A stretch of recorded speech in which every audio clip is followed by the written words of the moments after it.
njala mutagingire abaana b'obulenzi n'ababuwala mwenna abali ku TikTok. Eno video njala mugibeereko mwenna abaana b'obulenzi n'ababuwala bali ku TikTok. Njala mubeere ku platform eno lwaliro. Buli alina application ya TikTok ku simu yo naddala ng'oli munna Uganda beera ku eno video.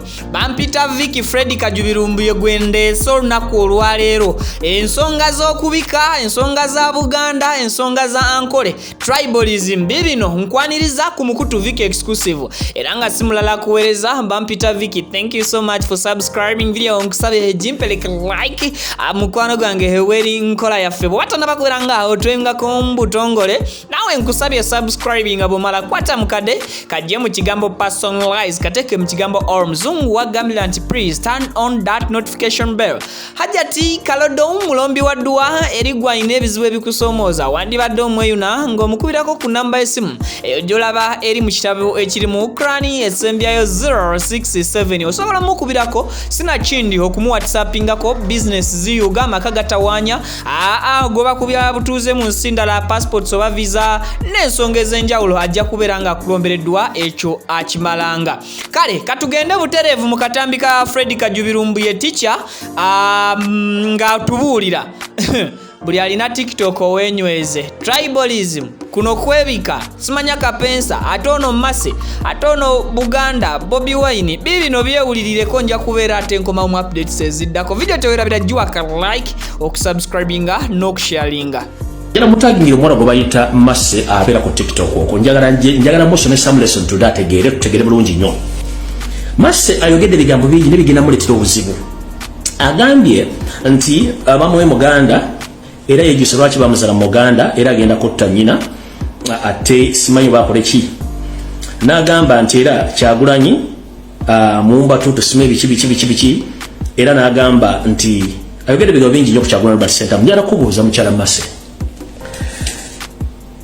nange wali onvumyeko nenkuleka nenzija ku platform nenkuwa n'amagezi how to survive ebintu biro byonna, but statement gy'okoze olwaliro genda gyejjusa emyaka gyo gyonna kubanga Kyagulanyi tannakulumbako tannabeera mu celebration zonna naye zizona ovuma Abaganda.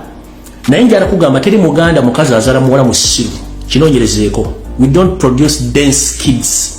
We don't produce dense kids to that level. Bw'ogamba nti wazaala mukazi Muganda n'Oluganda lw'oyogera teri mukazi Muganda tasobola kuyigiriza mwana w'Oluganda. No, that is a mistake. So I here to announce that you are a state agent. Kubanga statement z'abantu bonna zikwasaganye n'eno ejja n'ekwatagana. Naye nze ngenda kugamba bwe nti genda mpola mwana muwala. Okuvuma Kyagulanyi nga takuliiko nga tannayogera ku kigambo kyonna, n'okuvuma Abaganda n'ogamba nti ogenda kutta ne maama wo. Teri mukazi Muganda azaala mwana ng'alowoozanga gwe.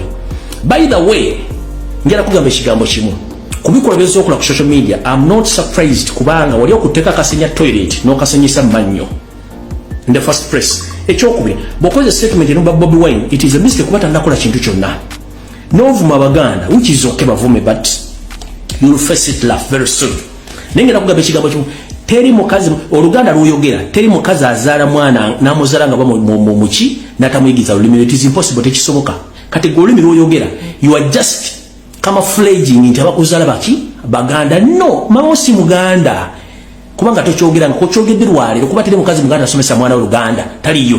So ekyo kyoyogedde nze olw'okuba nti manyi reasoning capacity yo ne mentality joined now, there is no difference between you and the other people who think like cattles. So now endowooza yo yemu ku level eyo.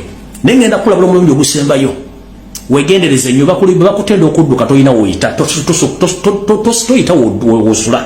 Ebigambo byeyogedde olwaliro kyamu nnyo kubanga Kyagulanyi tannakulumbako, basajja bevule Kyagulanyi tannakulumbako, Flanga Shuma Kyagulanyi tannakulumbako, mwenna tewali abalumbyeko.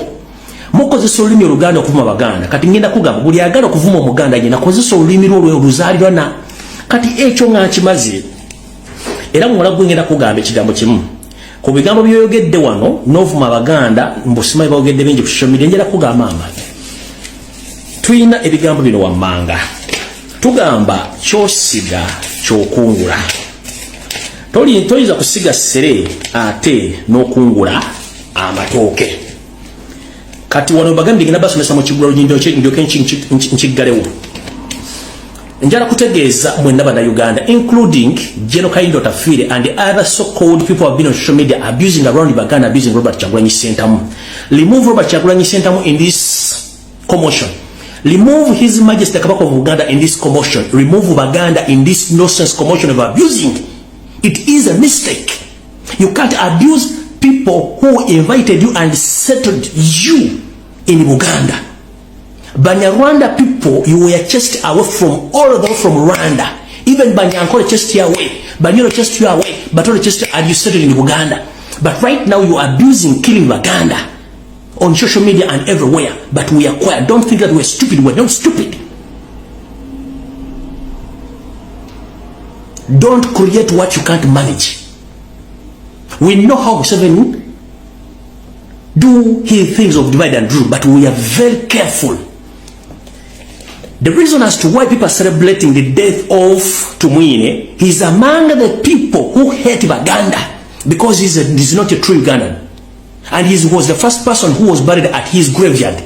He created his own graveyard. He's the first person who was buried there. First and foremost, ask yourself why all Ugandans are celebrating.